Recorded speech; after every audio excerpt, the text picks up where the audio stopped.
വേണുഗോപാൽ വീണ്ടും നമുക്കൊപ്പം ചേരുകയാണ്. ശ്രീ വേണുഗോപാൽ, ഈ Idukki package, Wayanad package, Kuttanad package, അതുപോലെ തീരദേശ പാക്കേജ്, ഇതൊരു ഈ ചില ആചാരങ്ങളാകുമ്പോൾ എന്ന് പറയുന്നത് പോലെ ബജറ്റിൽ ഇത് ആചാരമാണ് കുറേ വർഷമായിട്ട്.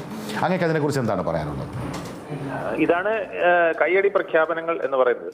ഈ കയ്യടി പ്രഖ്യാപനങ്ങൾ വരുന്നതിനോടൊപ്പം അത് പ്രാവർത്തികമാക്കുന്നതിന് വേണ്ടിയിട്ടുള്ള സംവിധാനം കൂടെ ഉണ്ടാക്കാത്തതാണ് പ്രധാനമായ പ്രശ്നം. തീരദേശത്തെ ജനങ്ങൾക്ക് ഇതിനെക്കുറിച്ച് ഈ പ്രഖ്യാപിക്കുമ്പോൾ കേൾക്കുന്നതല്ലാതെ പിന്നെ അവർക്ക് ഇതിനെക്കുറിച്ചൊന്നും അറിയില്ല. ഇടുക്കിയിലും വയനാട്ടിലും അതുപോലെ തന്നെ ആ നിമിഷം അവർക്ക് രോമാഞ്ചം ഉണ്ടാക്കുക. അപ്പൊ അവര് ആ വർഷം മുഴുവൻ ഇത് പ്രതീക്ഷിച്ചിരിക്കുകയാണ്. അടുത്ത വർഷവും വീണ്ടും ഇതേ പ്രഖ്യാപനം വരികയാണ്. ഇതിന് ശരിക്കും വേണ്ടത് ഈ ബജറ്റ് പ്രഖ്യാപനങ്ങൾ നടപ്പിലാക്കുന്നതിന് പ്ലാനിംഗ് ബോർഡിൽ ഒരു മോണിറ്ററിംഗ് സെല്ല് കറക്റ്റായിട്ട് ഫംഗ്ഷൻ ചെയ്യേണ്ടതാണ്. സാധാരണ അങ്ങനെ ചെയ്യുന്നതാണ്. പക്ഷെ ഇത് ഇപ്പോഴും അവിടെ ഉണ്ട് എന്നാണ് എന്റെ വിശ്വാസം. അത് പ്രവർത്തിക്കുന്നത് ശരിയാകുന്നില്ല എന്നുള്ളതാണ്.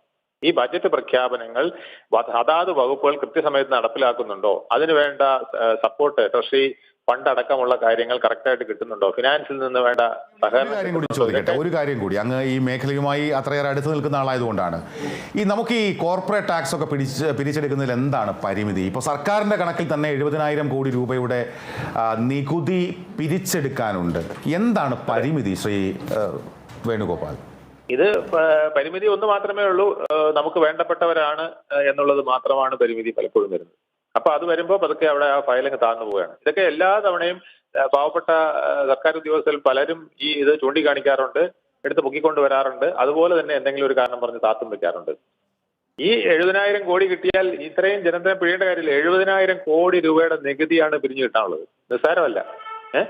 നമ്മളിവിടെ 4,000 കോടിക്ക് വേണ്ടിയിട്ടാണ് ഈ ഇത്രയും ജനത്തിനെ കഴുത്തിറക്കുന്നത്. 4,000 കോടിക്ക് വേണ്ടി 70,000 കോടി രൂപ കഴുത്തിറക്കാനുള്ള ഒരു കഴുത്തും വെച്ചുകൊണ്ട് നിൽക്കുക. ആ കഴുത്തിന് പിടിക്കുന്നില്ല.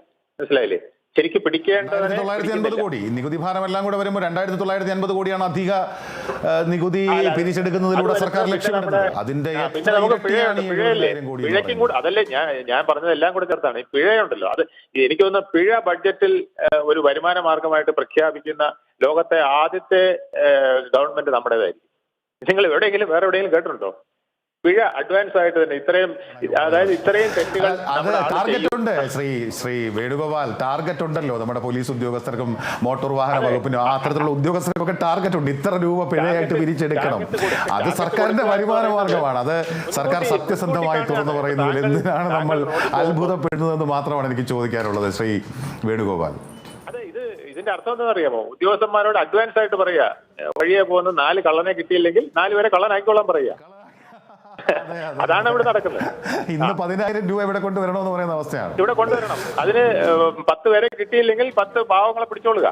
മിണ്ടാപ്രാണികളായിട്ട് നടക്കുന്നത്. കൂടുതൽ ബളം ഉണ്ടാക്കുന്നവനെയൊന്നും പിടിക്കരുത്, അല്ലാത്തവനെ പിടിക്കണം. മനസ്സിലായില്ലേ? അങ്ങനെ ഇപ്പൊ പലരും വിടുന്നത് എങ്ങനെയല്ലേ? ഞാൻ ഇന്ന പാർട്ടിയുടെ ആളാണ്, അല്ലെങ്കിൽ ഇന്ന ഇടത്തെ വക്കീലാണ്, അല്ലെങ്കിൽ ഇന്നടത്തെ ഓഫീസറാണ് എന്ന് പറയുമ്പോൾ അവനെ അങ്ങ് വിടും. എന്നിട്ട് പാവം വരുന്ന ഒരു സാധാ കച്ചവടക്കാരനോ, അല്ലെങ്കിൽ പലപ്പോഴും ഈ വിദ്യാർത്ഥികളാണ് പിടിക്കാറ്. അതാകുമ്പം അച്ഛനെ അമ്മയുടെ അടുത്ത് പറയാൻ പഠിച്ചിട്ട് പിള്ളേര് എങ്ങനെയെങ്കിലും പൈസ എവിടെന്നെങ്കിലും അഡ്ജസ്റ്റ്. നിങ്ങൾ കണ്ടിട്ടുണ്ടോ? റോഡിലൊക്കെ നിൽക്കുമ്പോൾ അധികവും പിള്ളേരെയാണ് പിടിക്കുന്നത്. ഹെൽമെറ്റ് വെച്ചിട്ടില്ല, അല്ലെങ്കിൽ എന്തെങ്കിലും കാര്യം പറഞ്ഞു, അല്ലെങ്കിൽ സ്പീഡിൽ പോയി. അത് അച്ഛൻ്റെ അമ്മയുടെ ഒന്നും കരഞ്ഞു പിടിച്ച പൈസ വാങ്ങിച്ചു കൊടുത്തോളും. അടുത്ത തവണ വണ്ടി കൊടുക്കില്ല. അതുകൊണ്ട് പിള്ളേർ രസകരമായി തോന്നി. കാരണം ഈ പിഴ ഒരു വരുമാന മാർഗമായി കാണുന്ന ലോകത്തിലെ ഏക സംസ്ഥാനം ചിലപ്പോൾ കേരളമായിരിക്കും. അത് ബഡ്ജറ്റിൽ പറയുന്നത്, പിഴ കൂട്ടിയെന്ന് ബഡ്ജറ്റിൽ പറയുന്ന ഒരു സാഹചര്യമൊക്കെ വരിക എന്ന് പറയുന്നത് അത്യന്തം കൗതുകകരമാണ്. ശ്രീ വേണുഗോപാൽ, ഏതായാലും അങ്ങ് ഈ രംഗത്ത് ദീർഘകാലം പ്രവർത്തിച്ചിരുന്ന ആളാണ്. അതുപോലെ പല ബജറ്റുകളുടെയും പിന്നണിയിൽ പ്രവർത്തിച്ചിരുന്ന ആളുമാണ്. ആം ആദ്മിയുടെ പ്രമുഖ നേതാവുമാണ്. അപ്പോൾ ഞങ്ങളുമായി സഹകരിച്ചത്, അങ്ങേക്ക് 2 മണിക്ക് മറ്റു പരിപാടികൾ ഉള്ളതുകൊണ്ട് ഞങ്ങളുമായി സഹകരിച്ചതിന് ഒത്തിരി സന്തോഷം അറിയിക്കുകയാണ്.